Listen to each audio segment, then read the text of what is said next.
Hello and welcome to another video, and welcome back to Workout Wednesday. Every Wednesday we post in about how to work out, basically everything and anything to do with working out. So today we're talking about how to train the biceps, how to get massive juicy peaks on your bicep.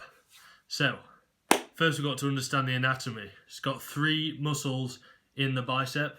You've got the biceps brachii, you've got the brachialis, and then you've got a muscle in here that I can't say the name, but I'll put it in the bottom corner. It's like coracobrachialis or something like that. I'm not sure how to pronounce it. So what does each muscle do? So first of all, let's start off with the brachialis. This muscle just lies underneath your bicep in the middle of your arm here, and this is actually the prime elbow flexor in the bicep. It's actually a stronger elbow flexor than the actual bicep brachii. So this is going to be hit by any movement that's flexing your elbow. So this muscle is obviously a bit deeper in your arm. A lot of the time you can't see it unless you're absolutely shripped. So although you can't see it, it's really important to train it because it's going to push your bicep up and out a bit more. So it's going to make your arms a little bit bigger. If you enjoy this type of content and want to see more videos telling you exactly how to get some serious gains, or for the ladies out there, get some little tonage going on, make sure you subscribe to the channel and I'll tell you all about it in future videos. So next is the biceps brachii. Again, that's this main peaky thing that most people know as the bicep. So this performs a few movements. Again, elbow flexion, which is the bringing of your hand up to your humerus. You've also got forearm supination, which is the twisting of your forearm like this. You can see my bicep contracts when I twist my forearm.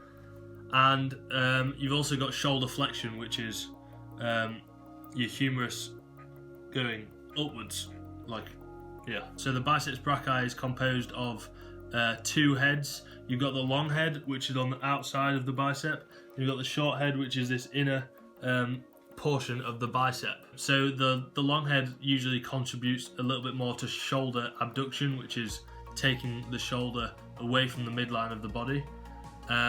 So therefore, the exercises that are going to maximally hit this long head of the bicep are exercises, for example, the incline curl, which is where your arm is behind your body, and you're getting a nice stretched bicep at the bottom of that movement.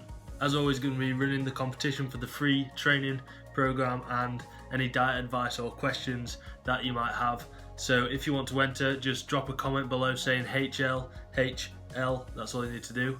Go drop it now if you want to enter that contest. If you don't want to enter, drop a comment anyway because it's cool.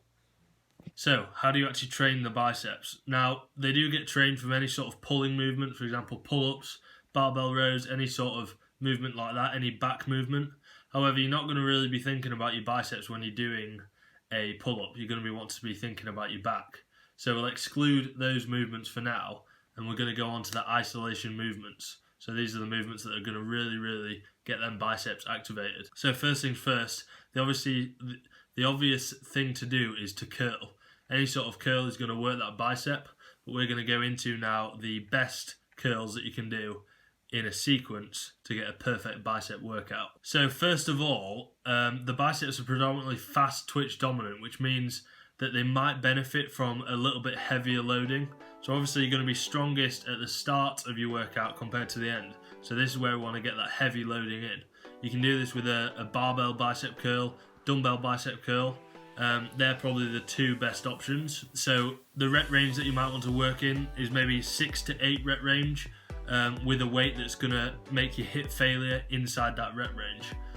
This is going to be a really good start to your bicep work. You're going to get a lot of mechanical tension, a lot of muscle damage, and it's going to be a great start to this workout. Now, one tip I would say with these heavier curls is to really slow down that eccentric portion of the movement, which is the going down phase. In this downward phase, you're going to get a lot more muscle damage and a lot of tension in the bicep.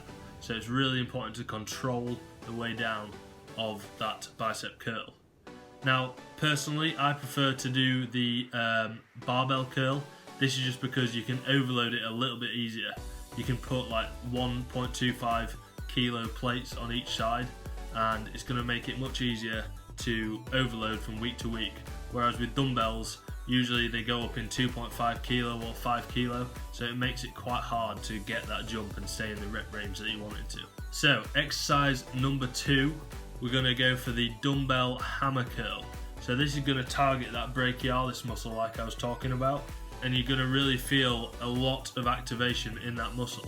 Now this is going to be good, like I said, for pushing your bicep up and out, so it's going to appear like you've got absolutely ginormous arms. Rep range for this, I'd go for 8 to 12, so you're a bit higher than the first exercise, just so that you're getting a wide distribution of rep ranges that you're working in. Exercise number 3 and the final exercise, we're going for an incline dumbbell curl. You're also going to supinate the forearm whilst curling.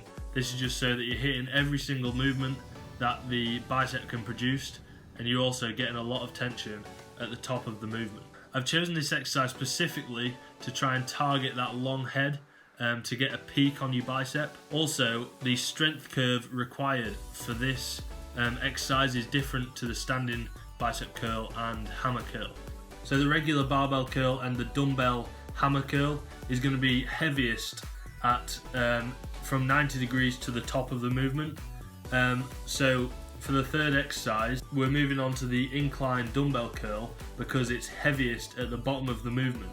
So that means that we can really get a lot of tension throughout the whole workout across the whole spectrum of the strength curve. The first 2 exercises, we're hitting that more contracted state of the bicep, a lot of tension when it's fully contracted, and then for this third exercise, there's going to be a lot of tension on a stretched position when the biceps nice and elongated. So next we've got to talk about frequency and volume.